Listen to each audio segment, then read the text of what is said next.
Hey guys, कैसे हो आप सभी। आई होप आप सभी अच्छे होंगे। अगर आप भी परेशान हो चुके हो समर में किस तरीके से ऑयलिंग करना है, हेयर फॉल आपका बहुत ज़्यादा हो रहा है, बाल बहुत बेजान से लग रहे हैं, तो आप बिल्कुल सही वीडियो पे आए हो। मेरे पास एक कॉमन क्वेश्चन बहुत टाइम से आ रहा है दी, किस तरीके से समर में हमें अपने बालों में ऑयलिंग करनी चाहिए और इस समय हमारा बाल बहुत ज़्यादा झड़ रहा है, कौन सा ऑयल लगाऊं कि और कैसे अपने बालों की ऑयलिंग करूं जिससे मेरा हेयर फॉल कम हो सके और हेयर ग्रोथ अच्छी हो सके।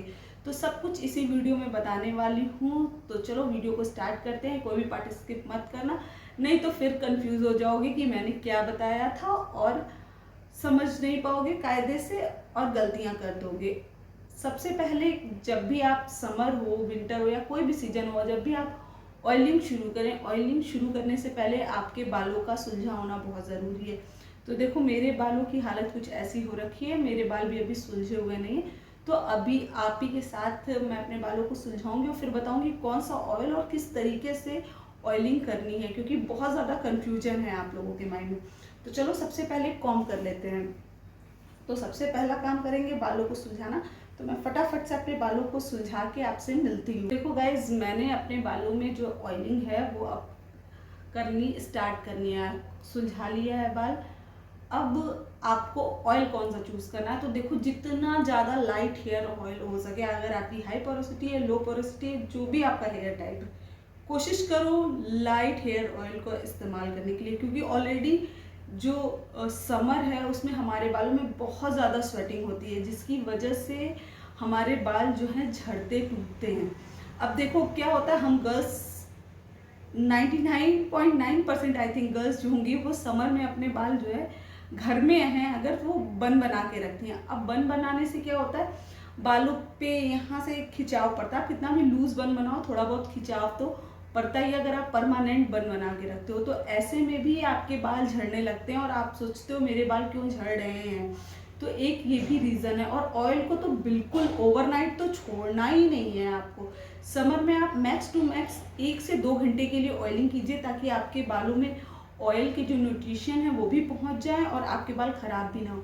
तो मैं इस समर में कोशिश करती हूँ कि आर्गन ऑयल या होहोबा ऑयल, इन दोनों में से कोई एक ऑयल लगाऊं। तीसरा मैं कोई ऑयल लगाने की नहीं सोचती हूँ। वैसे तो आलमंड ऑयल भी लाइट होता है, लेकिन जो सबसे ज़्यादा लाइट होता है वो है होहोबा ऑयल और आपका आर्गन ऑयल। और आर्गन ऑयल क्योंकि बहुत एक्सपेंसिव आता है, तो अगर आप अफोर्ड नहीं कर सकते हो तो आप यूज़ करो हो। तो ये है होहोबा ऑयल। तो आपको इस ऑयल का इस्तेमाल करना है अपने बालों में। और एक मैं आपसे मतलब एक टिप्स दे देती हूँ, अगर आपको हेयर फॉल हो रहा है ना, तो इसमें नीम ऑयल ऐड करके अपने बालों में लगाना स्टार्ट कर दें। नीम ऑयल से क्या होगा, आपको स्टार्टिंग में भी लग सकता है कि थोड़े बहुत बाल आपके गिर रहे हो, लेकिन अगर आप रेगुलर यूजेस करते हो ना, तो एक तो आपका जो मॉनसून में या समर में फंगल होता है, बालों में फंगल से बच सकते हो, बालों में डैंड्रफ की प्रॉब्लम कम होती है और बाल स्ट्रॉन्ग होते हैं, हेयर ग्रोथ में हेल्प मिलती है। तो मैंने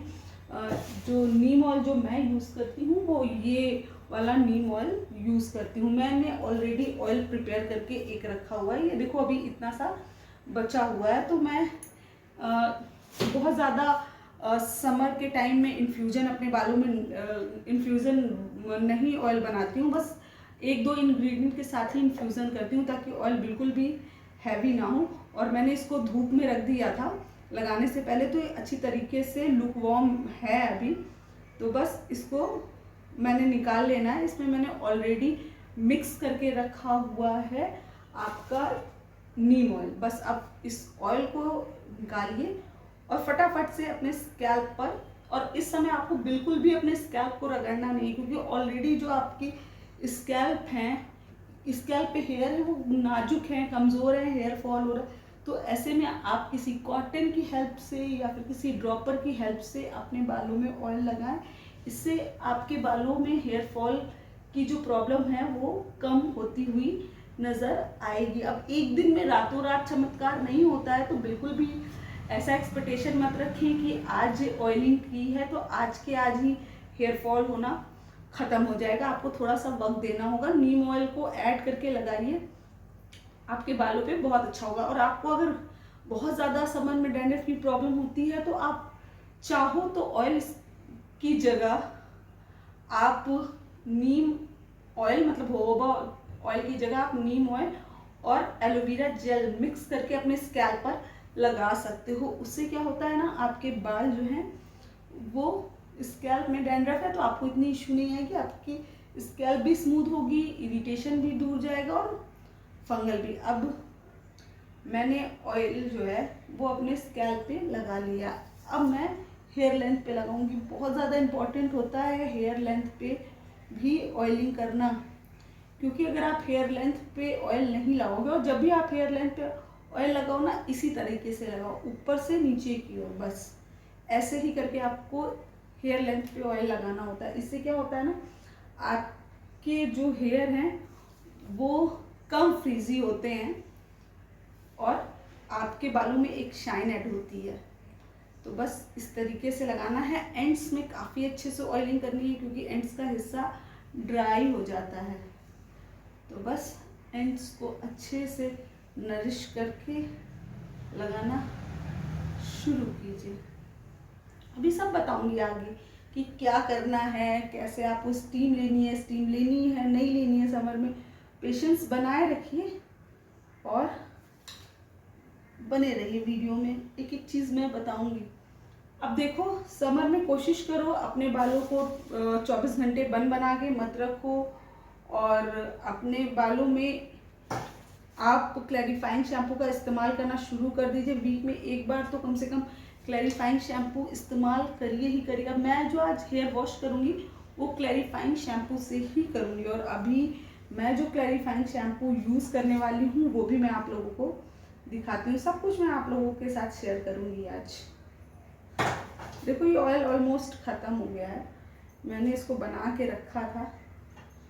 आजकल मैं भी थोड़ा वीक में बस एक बार ऑयलिंग करती हूँ, क्योंकि पहले तो थोड़ा बहुत स्कैल्प वगैरह पे ऑयल लगा लेती थी। एकदम समर में मैं सिर्फ और सिर्फ एक बार ही अपने स्कैल्प पे ऑयल लगाती हूँ। बाकी मैं वीक में एक बार हेयर मास्क लगा लेती हूँ अपने बालों में। और मेरे भी इस समय बाल टूट रहे हैं, क्योंकि मैं भी बना के रखती हूँ। तो मैं अभी दिखाती हूँ कि जब मैंने किया था तो मेरे कितने बाल टूटे थे।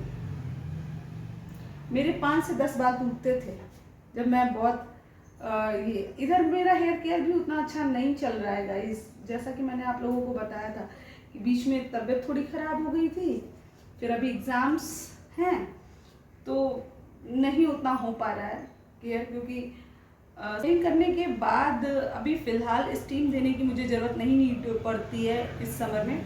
मैं मंथ में 1 से 2 बार ही स्टीम फ़िलहाल लेती हूँ। आप एक काम कर सकते हो, कोई भी शॉर्टन का हेयर कैप या फिर प्लास्टिक या फिर शावर कैप पहन के अपने बालों में इस तरीके से रख सकते हो। ऑटोमेटिक हीट जनरेट होगी और आपकी जो क्यूटिकल्स हैं उनके अंदर तक ऑयल के जो न्यूट्रिशन है, ऑयल जो है वो जा पाएगा। तो अब मैंने ये जो है ऑयलिंग कर ली है। अब मैं अपने हेयर को 1 घंटे बाद वॉश करूँगी। अब वॉश के लिए ये वाला क्लैरिफाइंग शैम्पू फ़िलहाल मैं यूज़ कर रही हूँ, जो लॉरियल का लॉरियल का scalp advance anti oiliness shampoo था। वो मेरा पूरी तरीके से ख़त्म हो गया, फिर मैंने ख़रीदा भी नहीं है। मैं अभी फ़िलहाल ये लगा रही हूँ, ये भी अच्छा रिज़ल्ट दे रहा है, काफ़ी टाइम तक हेयर को फ्रेश रखता है। तो मैं यही यूज़ कर रही हूँ। आप बताना आपने इसे इस्तेमाल किया है कि नहीं, ठीक है। इसका रिव्यू अगर आप कहोगे तो मैं शेयर कर दूंगी आप लोगों के साथ। तो चलो अभी मैं वीडियो को एंड करती हूँ। कोई क्वेश्चन होगा, कोई कन्फ्यूजन होगा तो ज़रूर पूछ लीजिएगा। मैं मिलूँगी आपसे अगली वीडियो में। Okay, bye.